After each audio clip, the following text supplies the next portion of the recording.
Investment in securities market is subject to market risks. Read all the related documents carefully before investing.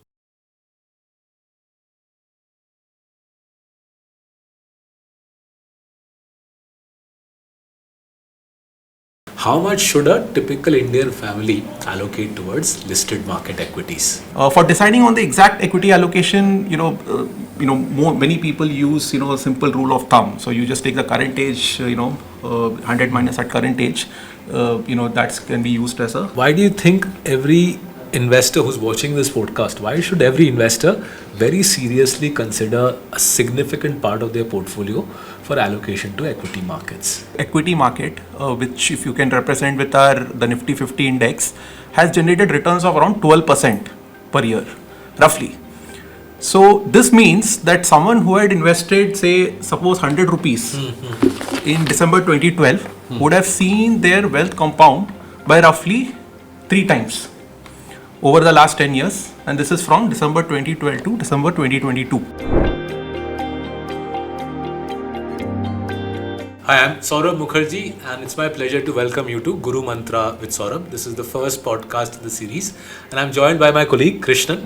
Krishnan works in Mercedes's investment advisory division, and our job in this podcast and in the subsequent podcast will be to take you through some of the central tenets, some of the central facets of equity investing in India.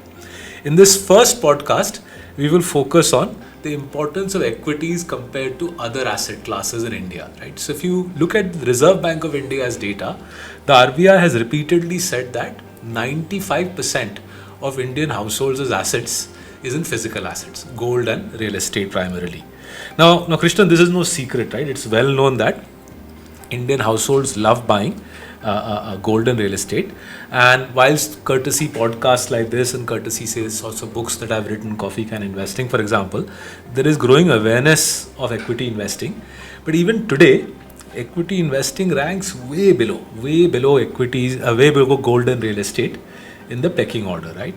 Why do you think every investor who's watching this podcast, why should every investor very seriously consider a significant part of their portfolio for allocation to equity markets?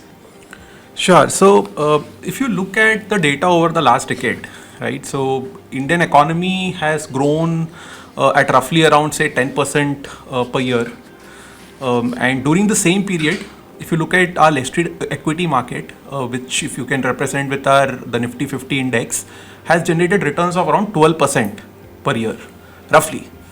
So this means that someone who had invested, say, suppose 100 rupees in December 2012 would have seen their wealth compound by roughly 3 times over the last 10 years, and this is from December 2012 to December 2022, right? So roughly 12% annualized return per year, right? Now, if you compare these returns with say the returns, which or returns of investing in gold and even fixed deposit, which is in fact favored by most Indian investors, these have returned around 6.1% and 7% per year respectively. Again, we are talking about like for like over the last 10 years.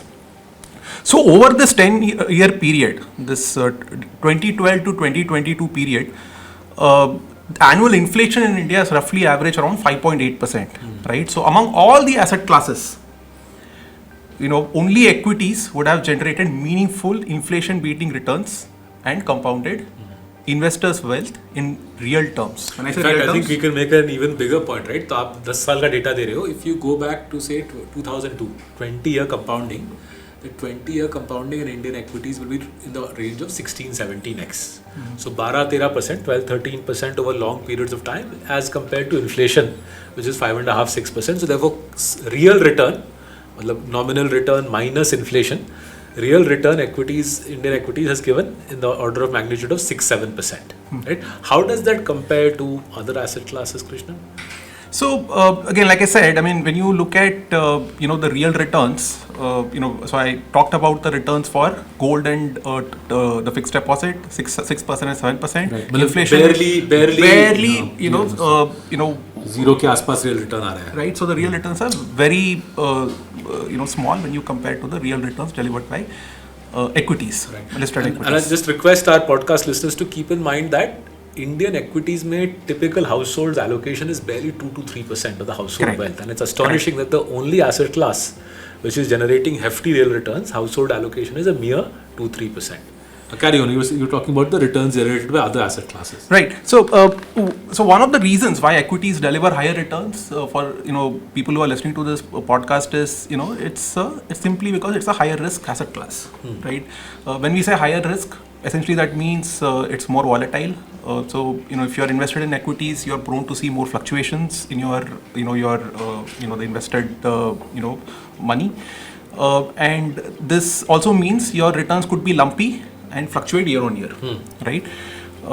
Whereas if you invest in a bank FD, right, maybe because many people perceive it as a lower asset class, a lower risk asset class, and the reason is simply that there is no fluctuation at all, right? And because you have a deposit insurance, etc., so your downside is completely protected, right? On the other hand, there is not much upside because essentially the interest which you are earning is essentially the number which I told you, 7%. There's no real returns. There's no real return as such. So that's the risk, right? So also let's not forget that it's not just returns. So again, we just talked about returns, but in an asset class, for example, real estate, right? We know that real estate is not generally very liquid. What does liquid mean, Christian? So meaning that if you need to, for example, if you own a house, right, and if you or for example, if you have invested in your house, a residential property, suppose, and if you want to immediately realize the value of the value of the house, right, by selling the house, it's generally difficult to do it immediately. I know this from practical experience. I sold my parents' flat in Delhi last year. It took me the best part of 3 months and the use of 2 brokers to find a buyer. Right. So, so this is the liquidity aspect of it. Now, if you compare this with listed equity markets, right, where if you're invested in any of the top 500 stocks in India, generally, you can, whatever you have invested, generally you can realize those proceeds, instantaneously. Right. So, liquidity is generally not an issue when it comes to equities. Fascinating. You're saying Indian equities are giving you 12-13% nominal as an asset class historically over the last 20 years. So that means over and above inflation, 6-7% की कमाई प्रति वर्ष, and over and above that, Indian equities has high liquidity. जब पैसा चाहिए तुरंत आपको market पैसा दे सकता है. Exactly. So this is not just returns, but essentially also the liquidity aspect of it, which many people tend to ignore. And let's not forget, in real estate there are other transaction costs, right? So for example, when you buy and sell real estate, there is obviously the stamp duty which you need to pay in most Indian cities, and then obviously plethora of taxes, right? Not that equities doesn't have those transaction costs, but when you compare it like for like, the whole sequence of transaction from buying a house to selling a house, right? Generally in most Indian cities, again the transaction cost as very such, high, 5-6% निकल जाता है. Exactly. Right, and overall rental yield is hardly anything. Exactly. Right, 1.5-2%. That's gross of tax, net of tax. Rental yields will come out to 1-1.5%. So basically, you're saying the argument is quite clinching that from a long-term returns perspective, Indian equities is the most attractive asset class.